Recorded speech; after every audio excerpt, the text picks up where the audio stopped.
ભુજ શહેરમાં પ્રથમ વરસાદ સાથે જ ગટરની સમસ્યા ફરી એકવાર ચર્ચામાં આવી છે।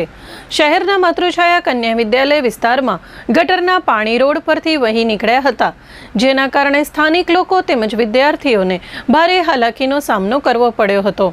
શહેરના અન્ય વિસ્તારોમાં પણ ગટરના પાણી રસ્તા પર આવી જતા નાગરિકો મુશ્કેલીમાં મુકાયા છે।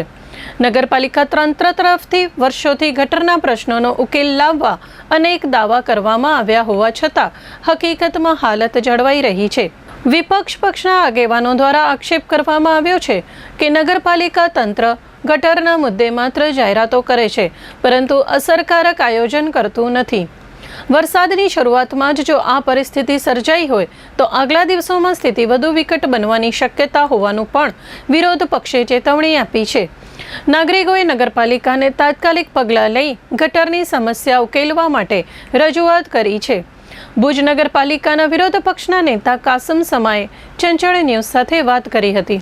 આજે તમે જોઈ શકો છો, ઘનશ્યામનગર હોય, માતૃછાયા સ્કૂલમાં નાના બાળકો ભણવા જાય છે, ત્યાં પણ ગટરો ઉભરાઈ રહી છે।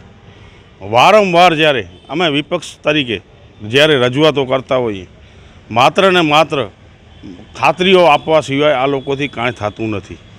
કારણ કે આનો આ લોકો ખરેખર અનુભવી એ લોકોને કોઈ માણસ નથી મળતા કે આ એક બાજુ કહેવામાં આવે છે કે અમૃત 2માં આ ગટરની મોટી લાઈનો પડશે અને ભુજનો પ્રશ્ન હલ થઈ જશે, પણ આજે છેલ્લા 4 વર્ષ થયા નગરપાલિકાને માત્ર જ્યારે 4 મહિના 5 મહિના ચૂંટણીને બાકી હોય ત્યારે પણ ભુજની પ્રજાને ગટરમાંથી મુક્તિ નથી મળી શકતી। કારણ કે ધારાસભ્ય નિષ્ક્રિય થઈ ગયા છે, સાંસદ પણ નિષ્ક્રિય હોય તેવું લાગી રહ્યું છે, અને નગરપાલિકાની આ બોડી માત્ર ને માત્ર આ મોટી મોટી વાતો કરવી, ખાતમુહૂર્ત કરવી, મેળાઓના ઉદ્ઘાટન કરવા સિવાય કાંઈ આવડતું નથી। તમે અહીંયાની વાત કરીએ તો બસ સ્ટેશનની હાલત પણ તમે જોઈ શકો છો।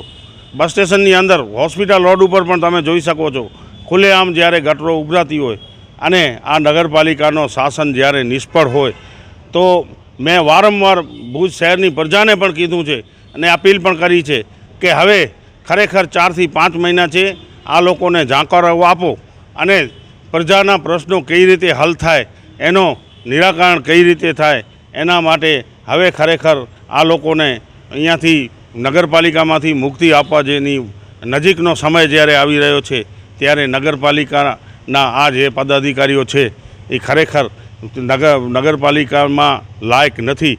એ લોકો એટલો સમજીને પણ રાજીનામા નથી આપતા, એ ખરેખર એક દુઃખ બાબત છે। ખરેખર તો ધારાસભ્ય, સંસદ સભ્ય અને હું તો જિલ્લા ભાજપના પ્રમુખને પણ કહીશ કે હવે આ બોડી કનેથી આપ રાજીનામા લઈ લ્યો અને સુપરસીડ કરો અને વ્યવસ્થિત રેગ્યુલર ચીફ ઓફિસર મૂકો, જેથી ભુજ શહેરને ગટરમાંથી મુક્તિ મળે।